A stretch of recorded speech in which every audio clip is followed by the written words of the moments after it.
Happy Monday, everybody. My name is Brandon Rosa, and welcome to another episode of the Xbox in 10 podcast, your weekly source of Xbox gaming news covered in around 10 minutes. Every Monday, this Xbox podcast covers new game releases, the previous week's Xbox gaming news, and we all learn an Xbox-related fun fact together. This show is on podcast services around the world, so please subscribe on your favorite and leave a review. Xboxin10.com, no numbers, is your quick source for links to all of our podcast destinations and social media profiles, which you can follow at Xboxin10. To start, let's talk game releases. The big game out last week was Sea of Solitude. Out this week, Dowling's Invasion, Sol Seraph, Grasscutter Mutated Lawns, Blazing Chromes, Agelas, Redeemer Enhanced Edition, Lethal League Blaze, and Streets of Rogue. A reminder for the Game Pass releases in July, you can currently now play Middle-earth Shadow of War, My Time at Porta, and Undertale. On July 11th, you can play Blazing Chrome, Dead Rising 4, Lego City Undercover, Time Spinner, and Unavowed. Games leaving Game Pass in July, on July 16th is Lego Movie the video game, and on July 31st are as followed: Dendara, Dead Rising 2, Hitman Complete First Season, Metal Slug XX, Defense Grid The Awakening, Hexic 2, and Iron Brigade. Now, on to last week's biggest news stories, and we have 9 to cover this week. Number 1. What developers think of Xbox Game Pass. Edwin Evans Thirlwell at Eurogamer reports, subscription gaming services such as Xbox Game Pass, EA Access, and PlayStation Now have become a good deal for players, or at least a good way of ensuring you never reach the bottom of your pile of shame. But are they always a fair deal for developers? The details of these partnerships remain closely guarded, but in a panel discussion at GameLab last week hosted by GameIndustry.biz editor-in-chief Matt Hendron, some of the people behind Crusader Kings, Rime, Cube, and Inside offered broad thoughts on Xbox Game Pass in particular. Quote, consumers want as many games as possible, as free as possible, and you can't get anything for free, so you need to find the right price, but that's the angle, began Dino Patti, co-founder of Playdead, and latterly, Somerville developer Jumpship. Quote, developers need to look at what does this get me, and for me, and I might be biased, but I think the way business is for Game Pass, it's the first time it's actually what I consider fair for developers. All the other times I've been suggested subscription, it's never worked out because they don't know what developers need, and in the end, it is the developers putting a game out for free. Patti went on adding, with Xbox Game Pass, they're doing it correctly for the developers.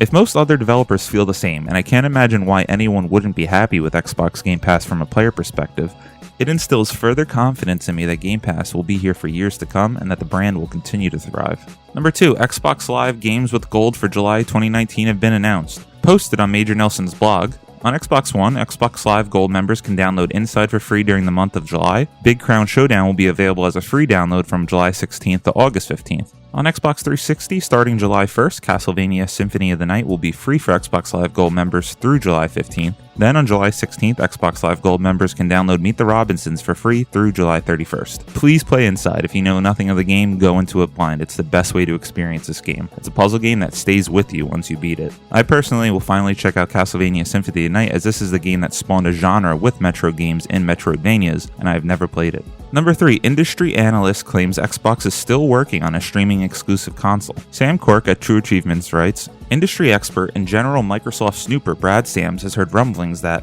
despite Lockhart probably being shelved, Microsoft are still working on 2 consoles. Instead of the cheaper option being a lightweight version of Project Scarlet's beastly main console, however, this new Xbox will be an entirely stripped-back device that exclusively uses streaming to play games, and potentially has a drastically lower price point to match. Sams explains in a video on his YouTube channel that this rumored box will be a lower power, low latency device that plugs straight into xCloud for all of its gaming. Effectively, the box is there as a halfway house. You can connect your controller to the box, and the box connects to the cloud, allowing for a lower latency experience than, say, simply pairing the controller to a smart TV. It appears the focus has shifted at Xbox to developing more of a Chromecast option, similar to that device's use with Google Stadia, which I think is the right approach for Microsoft. If you can make a smaller device priced at around $75, more people with good internet will be more inclined to purchase it for multiple rooms in the house if they plan on using the xCloud streaming service. I'm excited to hopefully hear more at Gamescom in August or XO19 in November. Number 4, Gears 5 versus multiplayer test kicks off on July 17th. Dana Sisson on Xbox Wire notes, included with your Xbox Game Pass membership or as part of your Gears 5 pre-order, the tech test will be available to download starting July 17th, with online play being active from July 19th through July 21st, and then active again on July 26th through the 29th.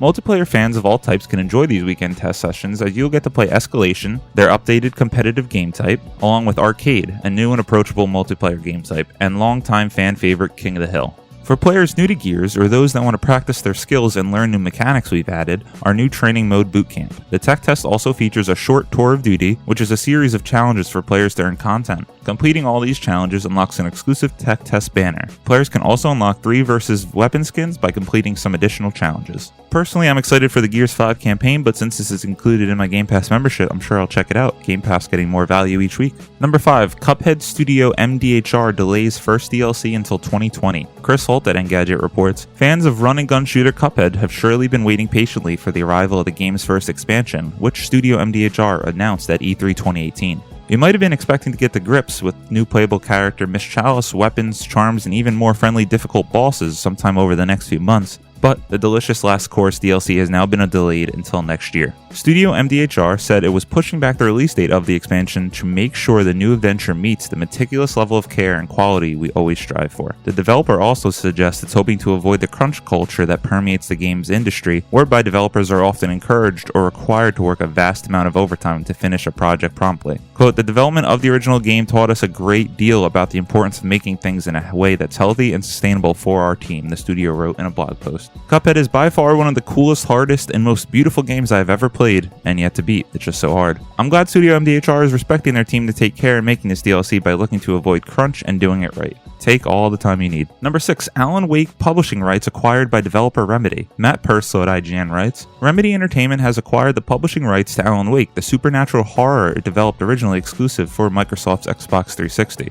As detailed in a report from Global Newswire, Remedy has just received a one-time payment of 2.5 million euros for royalties on previously released games. In relation to this, the publishing rights of Alan Wake games are reverted to Remedy, the announcement said. Interestingly, earlier this year, Remedy explained that it actually owns the rights to the Alan Wake IP, but that it's never quite as simple as that. With the development, it would appear that while Remedy owned the IP, the publishing rights lay solely with Microsoft, and so it would not have been easy for the studio to simply make a sequel. With both the IP and publishing rights now in its hands, it may be that things are much more simple for Remedy to revisit the world of Bright Falls. In my opinion, a personally puzzling move by Microsoft. Xbox needs exclusives with brand recognition, and although Alan Wake never sold blockbusters, it has a cult following and people know the name. In a time where they're just trying to build up their first party lineup, they sign away a key IP of their last generation, just seems off. Number 7, Apex Legends Ranked Mode, all you need to know about the ranked leagues. Ford James at Games Radar details, there's 6 leagues in the new Apex Legends Ranked Mode: Bronze, Silver, Gold, Platinum, Diamond, and Apex Predator. Starting from Bronze, players can earn ranked points and progress through the leagues, with each division split up into 4 tiers, Bronze 1, 2, etc., except for Apex Predator. Apex Legends Ranked Mode is then split up in a series, which is essentially a season, but specifically for Ranked Mode. The first series will last for the duration of Season 2, July through September, but that won't always be the case. Sometimes the ranked series will be longer or shorter, as Respawn sees fit to adjust it. Playing matches costs ranked points, with Bronze games being free all the way to Apex Predator games, which cost 5 ranked points each. You can earn a maximum of 17 ranked points per match you play if you win the game and get 5 kills. You also need to be at least rank 10 in order to play ranked, which should deter people from making multiple Smurf accounts. I was addicted to Apex Legends when it first came out, but once I got all the achievements and the first season didn't catch me, I fell out of it. This does intrigue me to get back in. I hope the community enjoys it. Number 8, Call of Duty Black Ops 4 Blackout loses split-screen support. ONS Good at Polygon notes, about as quietly as it was added to the game, split-screen play in Call of Duty Black Ops 4's Battle Royale Blackout mode has been removed. Players noticed the feature was no longer in the game this week following Black Ops 4's most recent patch. A Treyarch representative on Reddit checked with the development team and was told that split-screen has been disabled as we evaluate some known issues. A big deal, I'm sure, for a small audience enjoying the option with their friends. I wanted to include this story as I've actually played split-screen Blackout a fair amount of times with one of mine, and yes, the frame rate is horrible, but it's nice to have had the option when we're together. Number 9, Call of Duty Modern Warfare lets you reload while aiming down the sights. Eddie Makic at GameSpot writes, Infinity Ward has shared some new details about how reloading works in Call of Duty Modern Warfare, and it includes some notable changes. Starting off, you'll be able to reload in aim down sights, or ADS. That sounds like a small change, but it's significant because previous Call of Duty games did not support this. According to animation director Mark Kurzby, this will keep players in the action better. Yes, a small change, but a significant adjustment in the almost standard Call of Duty gun gameplay. I personally cannot wait to play this.